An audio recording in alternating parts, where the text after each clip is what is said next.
You're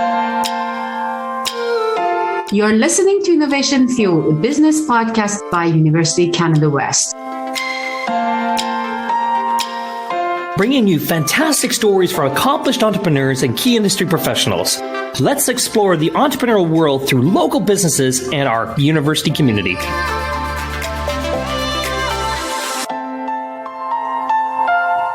Hi, Galari. How are you? I'm fine. How are you, Dave? Good. Long time no see. Yeah, exactly. Hey, Galari, you know something? What really gets to the heart of what I love about teaching and being at UCW and other institutions is the success students have. I really want to see them have success and, finding the right job in that element. But the other piece that really connects with me, because I'm an entrepreneur, is finding an entrepreneurial opportunity and having success with that entrepreneurial opportunity and finding a direction forward with that. So that really gets me really excited. Exactly. And that's why the reason that I took this job, to make sure our student will be successful in their journey. And I have some good news today for you, because we're going to have one of our UCW alumni entrepreneur that's successful. He was your student, Dave. Mine? Yes. We want to welcome Ikause Wadiani, CEO of Hibis brand. Welcome, AKA. Hi, Galari. Yes, we're here again for another episode of Innovation Fuel, brought to you by University Canada West. Yes, we have a very special guest here today, and a special guest that I actually have a connection with because he was one of my students a very long time ago at University Canada West. He took my e-commerce course. And so before we get into our discussion with our friend, EK, let's welcome EK. And yes, EK, tell us a little bit about you, a little bit about your background. Thank you very much for this opportunity, and I really appreciate it. My name is Ikause Monjon Wadiani. I'm formerly called EK. I've been in the sales industry for about 10 years now. When I got out of uni, I started my entrepreneurship journey. It was an interesting one a couple of years back. That's in 2014. I've always had the spirit of entrepreneurship. I have a background in economics and statistics and an MBA from University Canada West. I've been in the sales industry for a while. I've worked in marketing technology, consulting, finance, tech sales, until I started my own business. I've been in the food and beverage industry for about 3 years now.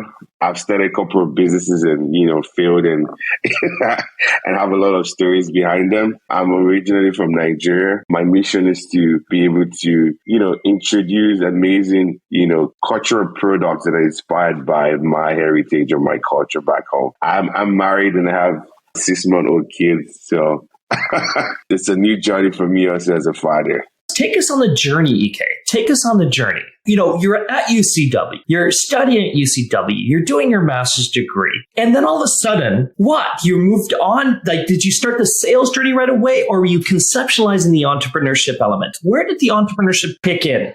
I had a couple of breaks before we go to serve our country. We used to have this National Youth Service where you go for a 1-year program where you're going to learn how to teach and develop your skill after that. So I waited for that program. There was nothing happening. At that point, I had a lot of thinking and I, thought about myself. I evaluated myself. I said, what do I really like to do? I realized that I like to solve business problems. And I was so interested in businesses and how they grow, how they succeed. So that's how I built the drive for entrepreneurship. But during my MBA program, and it's part of what, drove me towards, business, because I have a background in economics and statistics.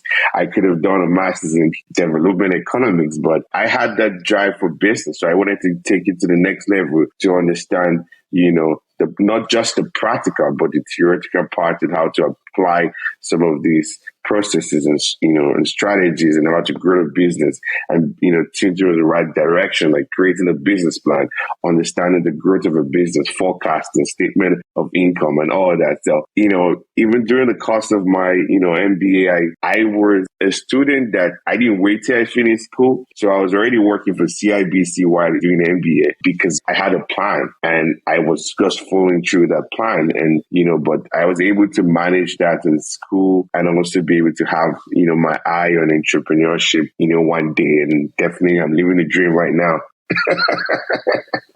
That is awesome. Thank you, AK. I have a questions about your biggest challenge of starting your own business while you have a work permit visa after graduation. So how could you start that one? Because I think we heard a lot from our students that there is a very difficult pathway. Yeah. So people are being discouraged about, if they're allowed to do that, with such status. But for me, during the course of my MBA, I started researching, figuring out ways to be able to take the next step in that direction and asking a couple of questions with people that I know that have been there before me. But it was a challenge because you need to be able to realize, do you have the resources if you want to start a business? Is the bank going to give you a facility?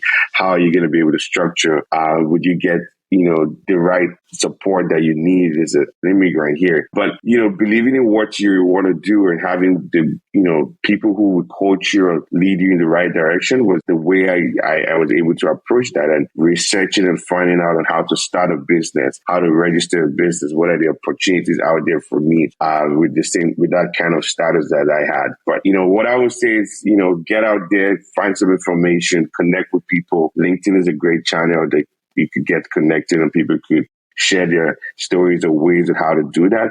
I built my confidence and growth strategy in connection and building network. And I will mention UCW also played a part, because one of my major mentors when I was in school was brought to UCW for a show. So they came to talk. They're from the bank at RBC. After the event, I walked up to them and I said, I'm not so sure. I don't know if it was you, Dave, who brought them, but I walked up to them and I told them that I want to learn about the new environment I find myself. I want somebody to mentor me. And he was open to that. It took a lot of, I had to knock on the door a lot of times because I would send him emails. I'll send him LinkedIn. He wouldn't respond. But he saw my resilient spirit. He saw that I was willing to learn. And then he opened the door for me. And we had meetings. He was a vice president for our BC. His wife was a vice president. And he was a manager too. So, they brought me into their arms and they gave me advice and step and how to, I had quite a few issues along the line. They corrected me in the right direction. So, UCW also created a platform for me to have a stepping stone into entrepreneurship by, bringing people that are mentors to talk to us. And that's how I was able to create great network to learn and how to, overcome such challenge. So, Ike, when you're going through this journey, okay, so you've got that network, you've got that connection, you got that mentorship. There's still the elevation of, okay, I still probably have to do some stuff to support my PR status as I'm getting graduating elements. So I need to still do that element. But I also have to sort of ideate and create. How did you come to the idea and the conception of where you are now today? How did the idea come to you now within this mentorship? I would also go back to my first year in UCW, right? Fashad was my professor for Business 101, so I can't remember the code, but he introduced us to business in terms of, the theoretical part. And I remember one strategy and I still remember the other day I had a coffee with him and I told him, hey, you remember when you taught me business model canvas? So my approach was to use the business model canvas to outline the idea that I had, right? So I had to look at markets, I had to look at the revenue, I had to look at, all the factors that make up a business model canvas. And then I looked at it and I said, what problem am I trying to solve? And I realized that this is, something of value that I want to create. And that's how I was able to, do that. That is awesome. That is great. So to see that we have a great impact on some students to start their own journey. Again, so what is other challenges you face? I mean, to start your own business or marketing your new product to Vancouver market? You get an idea of the product, right? So you have to flesh out everything. So what kind of product are you creating? What's your target market? What is your core differentiation for a competitive edge ahead of your ahead of your competition. So, I create that product. I look at the features of the product, the attributes of the product, and then we go into R&D and see what are the competition doing, strengths and weaknesses, SWOT analysis. I also want to look at the environment. So I'm using, Pesto to be able to see how do I, if I create this kind of product in the environment, what are the regulations or licenses that I need to be able to operate? What are the factors that affect me as a business in the environment that I'm operating? And then you look at the product. Does it meet does it meet the needs of what people are looking at in the market? And then you go into, fleshing out the product from, you need marketing. How are you going to market this product? How are you going to position your product? And then you look at pricing, right? It's like the 4 Ps, basically, right? And then you look at the place, where are you going to market this, right? And that's sort of the kind of approach that I use. But, I also say, UCW MBA program also put me in the right direction, because we were taught this in class, 4 Ps, and how to, position your product, create a new product and launch in the market. But one of the challenges being able to, you have to believe in the idea that you have, right? And then you have to put those pieces together to be able to make sure what you're creating makes value and creates value out there. Again, it's some piece that I really want to focus on. It's about the legal aspects of your business, because you said that you are creating a beverage. Of course, there is going to be a lot of regulations around creating the beverage. So what challenge you face? Being able to have, one of the major challenges, you have to have a facility that meets, food and safety standards to be able to produce your product. So being legal, you have to be able to, you want to get a trademark for the product name or the patent of what your recipe is, making sure that you have, your proper registration of your business. You have a business license. If you're registered a business as a corporation or a sole proprietorship, you have that set, all those, being done to be able to legally operate as a business. And also, for me, when I was creating my hibiscus iced tea, I had to, get involved with a formulator, right, to be able to make sure that we're using the right ingredients that are sourced from the right source, the specification document. You're looking at making sure there's no allergen. It meets standard out there in the beverage industry that would put your product out there. So basically, those steps. So you're going through all these steps, AK, and you're going through all these steps, and you've gone through this legal element. So you've got a product. To now get that product to market, what are then the challenges to get it to market? How do you get it from, okay, I've went through the R&D, I've got all the licensing, I've got a producer, I'm making it, now I need to get to market? Yeah, very important. It's a very good question, because once you have a product, you need to get it out of the market, because, you want to be making money out of it to run the business. So for me, I had a business plan, right? And in my business plan, I had those timelines and structures that I had, milestones that I wanted to hit to get the product to market. So I defined my target audience first of all. I looked at what channels I want to be able to sell this product, and I built that in a plan. And then when I looked at those channels, I looked at a day to say, okay, I'm ready to launch my product. I needed funds to be able to, do a lot of marketing, ad spends, product promotions, public relations, press releases. And then you have those, put in place. You need the funds, you need people to sometimes, right? To be able to, share their expertise. Like for me, I use the approach of always getting consultants who could put me in the right direction and come up with a plan to go to market. So we define, our target audience, we define the channels we want to be able to get in, and then we sourced for the required funds to be able to get the product to market. And then we're able to set a launch date and, get the product in the hands of people. And I want to go back to the one thing I want to talk about, because one of the challenges that we see, especially in Canada, is fund sourcing. Because banks are not very good at giving money unless you have assets in Canada. Maybe it's different in the United States, or a little bit more flexible in the United States. But how did you get the funds to support this operation? Very good question, because without the funds, you can do some certain things, right? I had a couple of savings too. So I had savings. I had another business running that was able to also fund the company. The banks won't listen to you if you're not in a certain stage in a business. So you get that kind of cut off. So you you have to resort to bootstrapping this business, talking to a couple of friends and say, hey, I got this big idea. I can take this to market and I believe I can get X amount of money back and just borrow me.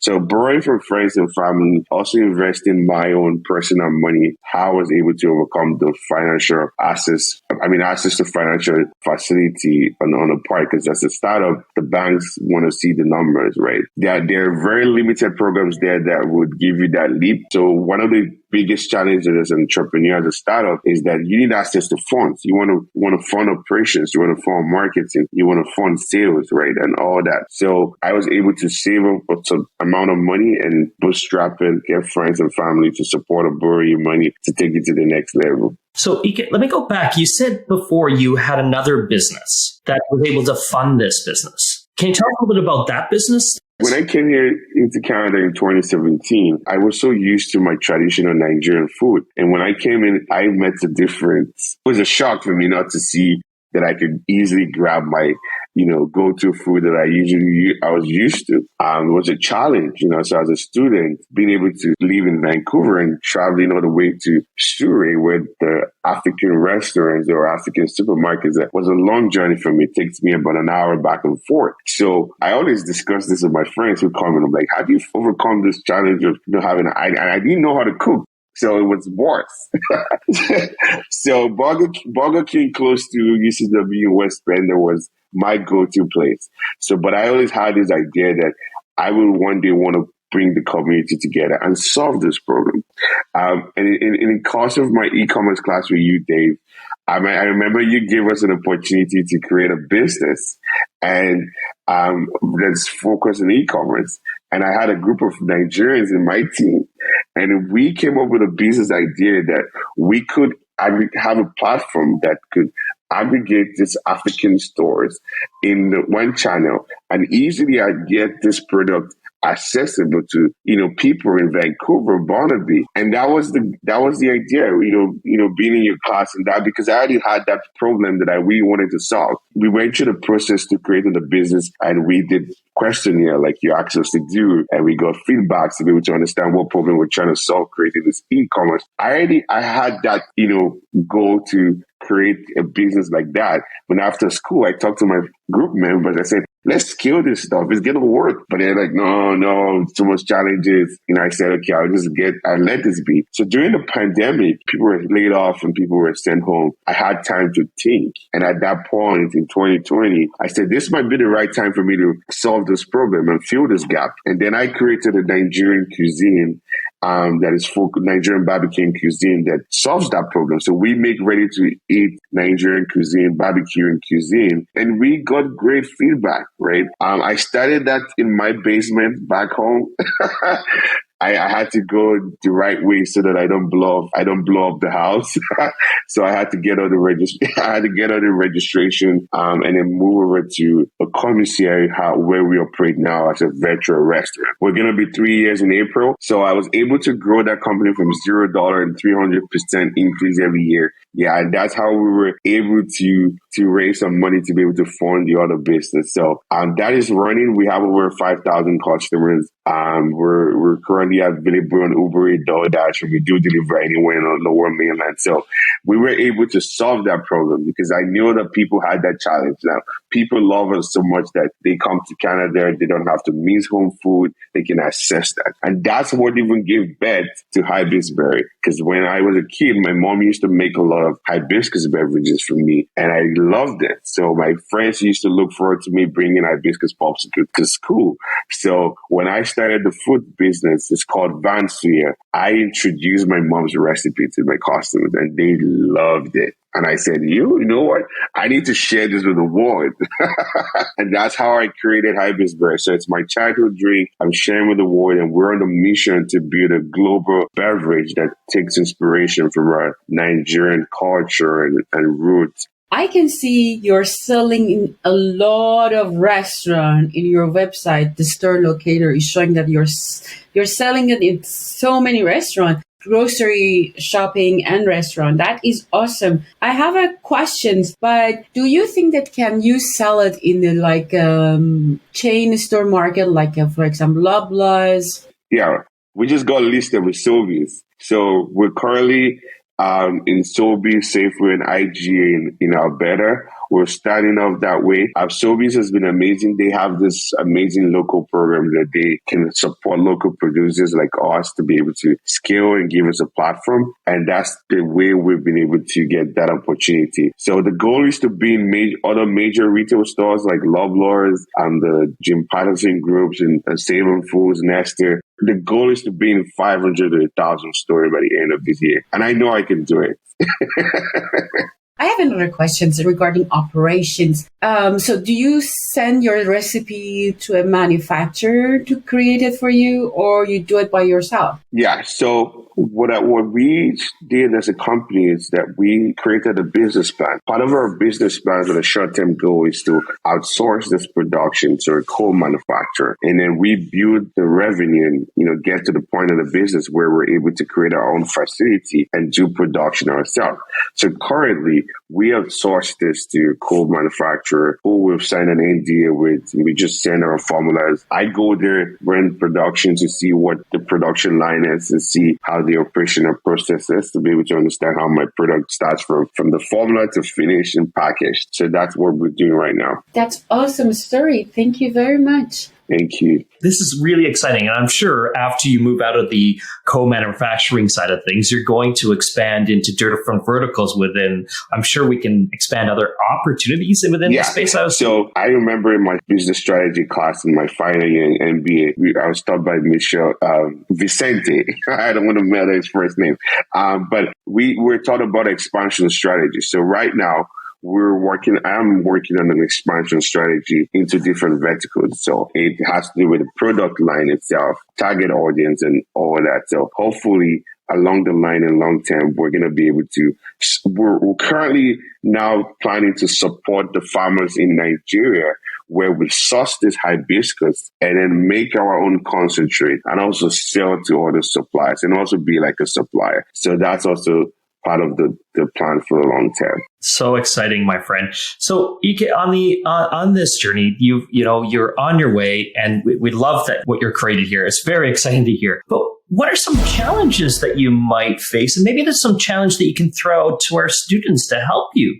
Maybe in this plan, maybe we can get some ideas. I would say for my first advice would be to students and, businesses, take advantage of what you have, right? I always tell people, create a business plan. You need to have a plan. You're not just going to wake up and say, hey, I'm just going to start this business. If you go through that part, you're going to have more challenges. It doesn't mean if you have a business plan, you're not going to go through challenges, but it puts you in the right direction because you could easily pivot. And, we come back and, rethink and go through another route or create a better way to create a better product or services. One of the challenges is planning, right? If you don't plan, you're going to fail, right? So you need to be able to plan by creating a business plan, having a forecast, being able to say, okay, how much money do I need to be able to start off as a business to scale, get the right resources, the right system. I run a restaurant. I had to create a right system from inventory management to, taking orders, to customer service, to operational purchasing and, supply, right? So, even in the beverage company, dealing with supply chain and, those issues where, during the pandemic, transportation costs are high. You want to be able to make sure that you're having the right costing too. Those are challenges that you're going to face along the line. If you don't do the right costing for your product, you're not going to be making the right margins. You need to understand what margins you're making. And then also being able to go the right route, creating your business. So registering your business. Don't do the other route to say, I just want to test it out and see. You have to go to the right route, find mentors that you need, research, read books. Money will be a challenge. So you need to plan very well to make sure you are going to the right way. I was working before and I had to save some money. You could go through that route to, have a plan and say, in 2023 or 2024, I'm going to start my business. What do I need to do? That's saving $200, for example, every month. But I would say the major challenge that you might have is if you don't have a business plan, you're going to fail. I love it. Is there a challenge that you could throw out to our students today to get them thinking this way? So is there a challenge that you're thinking of right now that we can throw out to our students right now to get them thinking this way? Do you have an individual challenge or a challenge that students need to be thinking about? being a business owner, you're going to have challenge doing everything, right? Doing the operations, doing marketing, doing, sales. Every personal challenge is different, but people are scared to take up the next step, right? How do you want to go into entrepreneurship, or you want to just do 9 to 5? Being able to overcome the fear of, doing business is one challenge that people always have, that I would say I want to throw out there. Go out there, be you, have the right resources, and, make it happen. You can do it. Don't let anybody discourage you. You can lay on the right resources and right channels, and you'll be successful. You'll be in the right direction to being a successful business person. Perfect. Let's take it from Nike. Just do it. I always say that. Yeah. Thank you, AK. Thank you, Dave. That was another episode of Innovation Fuel.